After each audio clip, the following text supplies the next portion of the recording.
Hey there folks, Rel here. Today I'd like to give you a handful of tips you may or may not find useful in PlanetSide 2.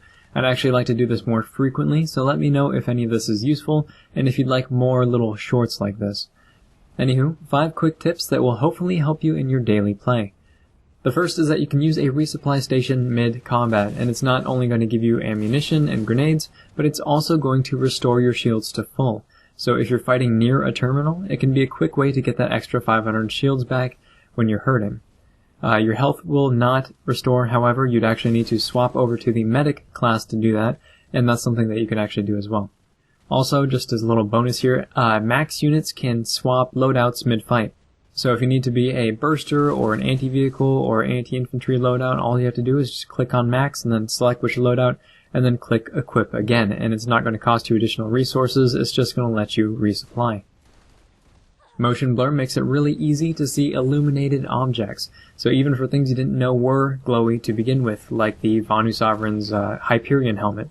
Normally if you're looking at it, it doesn't look like it has any lights on it, but it actually does, which you can see with motion blur activated. It also makes it easier to track your bullets and other projectiles back to their source, even when not at nighttime when there are no tracers.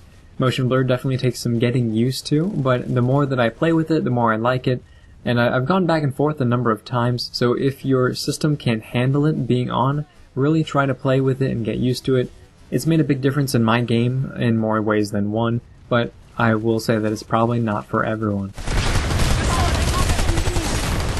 Use cover whenever you can find it. Not just rocks, crates, and walls, but also think about using engineer turrets, tanks, and even infantry. And this doesn't go just for friendly turrets, tanks, and infantry either.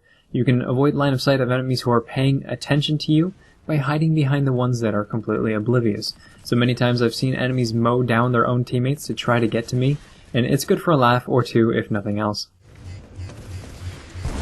Use the right weapon for the current situation. This is a mentality that I'm believing more and more in as time goes by, and it's due primarily to the extremely low time to kill in this game. Having a versatile weapon is useful, especially when you're fighting at medium ranges where you work cover and you're exchanging shots that may or may not land. But in close quarters, if you're not running a shotgun, an SMG, or a fast-firing weapon, you're likely to get destroyed. If you're fighting inside of a tower, you can bet that there's at least some enemies rolling shotguns or SMGs. And at that sort of range, even if you land all of your bullets on target, you're still going to wind up dead, as long as the enemy does the same. The same thing with very long-range combat. Sniper rifles and other very accurate weapons are going to prevail over those distances, and the fast-firing close-quarters weapons are going to be mostly useless. So just remember to take a look at your current situation and then specialize for it.